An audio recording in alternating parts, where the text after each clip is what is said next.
geçmez oldu benim günlerim. Bu ömrüme ömür katanız gelsin. Sensiz geçmez oldu benim günlerim. Bu ömrüme ömür katanız gelsin. Gönül bahçenizde açtım güllerim. Bu ömrüme ömür katanız gelsin. Gönül bahçemizde açtım güllerim.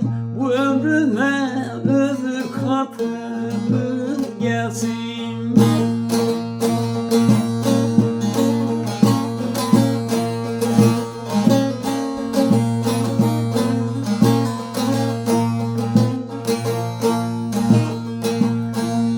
Gözlerim yollarda, kulağım seste.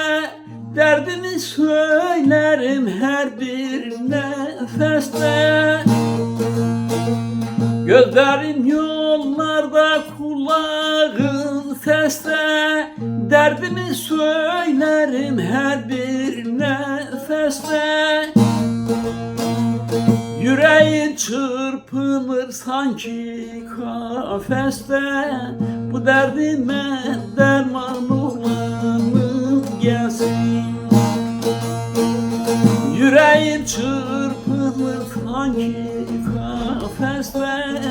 Bu ömrüme ömür katanım gelsin.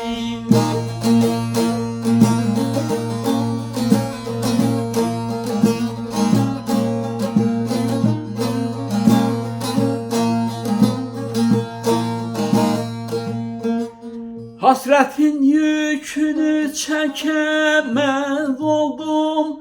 Sevdanın tohumu ekemez oldum.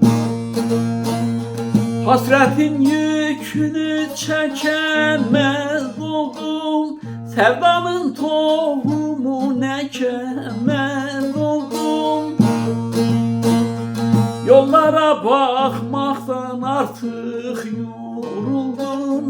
Bu ömrüme ömür katanız gelsin. Yollara bakmaktan artık yoruldum. Bu ömrüme ömür katanız gelsin.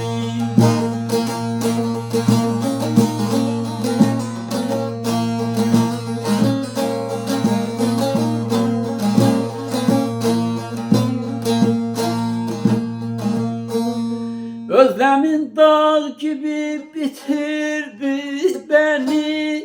Zahid derviş olmuş gezer çölleri.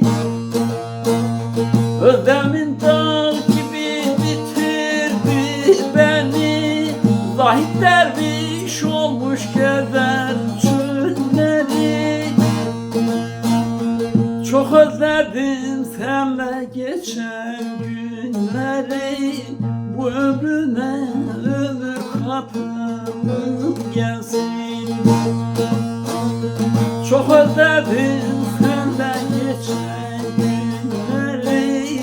Bu ömrüme ömür katanız gelsin. Çok özledim seninle geçen günleri.